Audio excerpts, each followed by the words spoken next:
SpaceX's Starship V3 was meant to be a game-changer for space travel. With a price tag of over $2 billion, it was designed to carry both people and cargo to the Moon and Mars. But on its first try, something went terribly wrong. One of the engines failed during ascent, and then more failed during descent.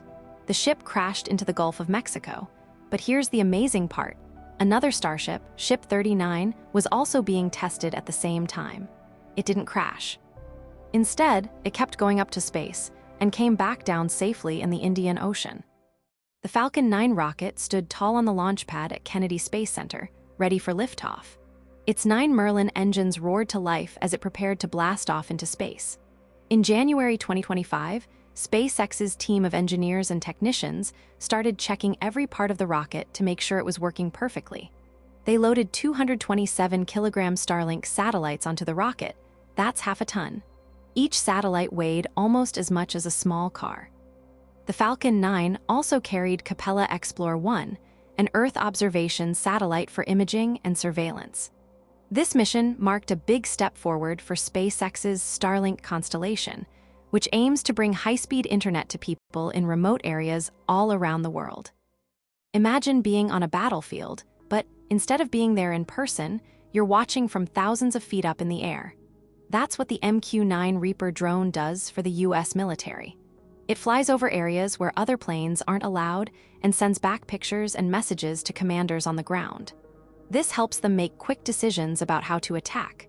The Reaper is special because it can hit targets with precision, like important buildings or leaders. In fact, General Kenneth S. Wilsbach says that this drone has changed the way wars are fought. It's so valuable that it can even change the outcome of battles. Imagine being stuck with no way to get online. That's what millions of people in the world face every day. But there's hope, thanks to satellite internet. Just last year, the country of the Gambia paid $1 million to let Elon Musk's company SpaceX use its satellites for internet. However, now they're saying no more. They're not alone. Several countries have said no to satellite internet projects in recent years. India blocked Starlink in 2022 because it was worried about security. Nigeria stopped its license too, due to problems with rules and regulations.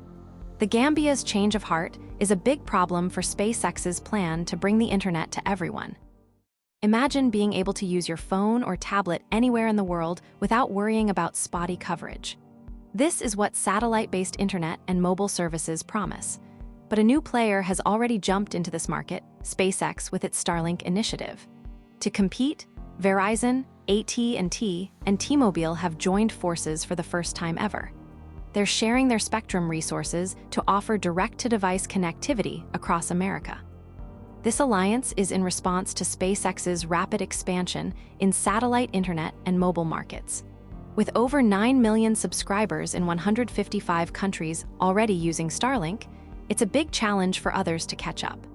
And with the new Starlink V2 satellites set to deliver up to 100 times more data than before, it'll be even harder. Imagine being part of a team working on a top-secret mission in space. That's what the European Space Agency's Director General, Joseph Aschbacher, was doing at GLOBSEC 2026 in Prague. He joined leaders from all over to talk about how space is becoming more important for Europe's security.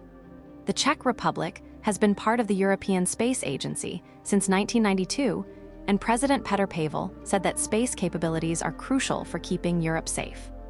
Aschbacher agreed, saying that space can help make informed decisions.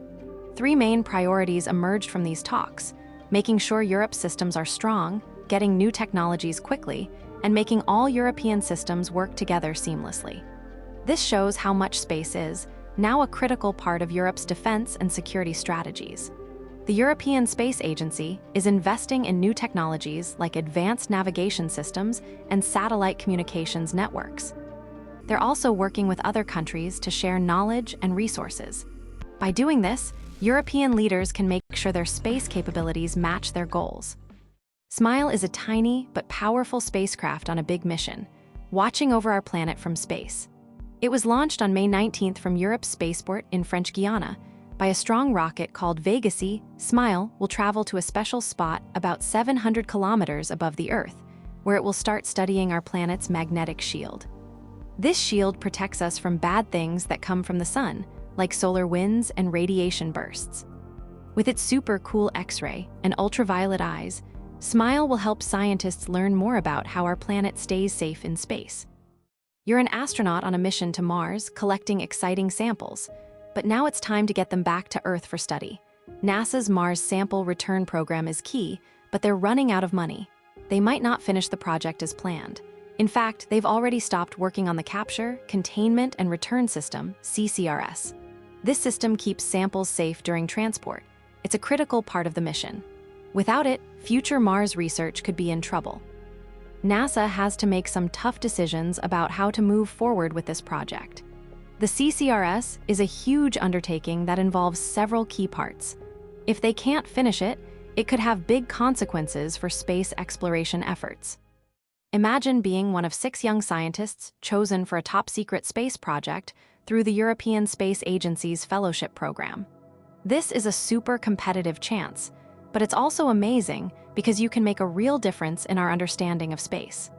You'll work with some of the best scientists using fancy technology and equipment to collect data and conduct experiments. You might even help figure out what dark matter is, something that's thought to be responsible for how fast galaxies spin around each other. Scientists have already seen signs of it through special observations. After a year, you get to present your findings at international conferences and share them with the world. This is an incredible chance to learn from experts, make new discoveries, and become a leader in space science. You could be one step closer to solving the mystery of dark matter.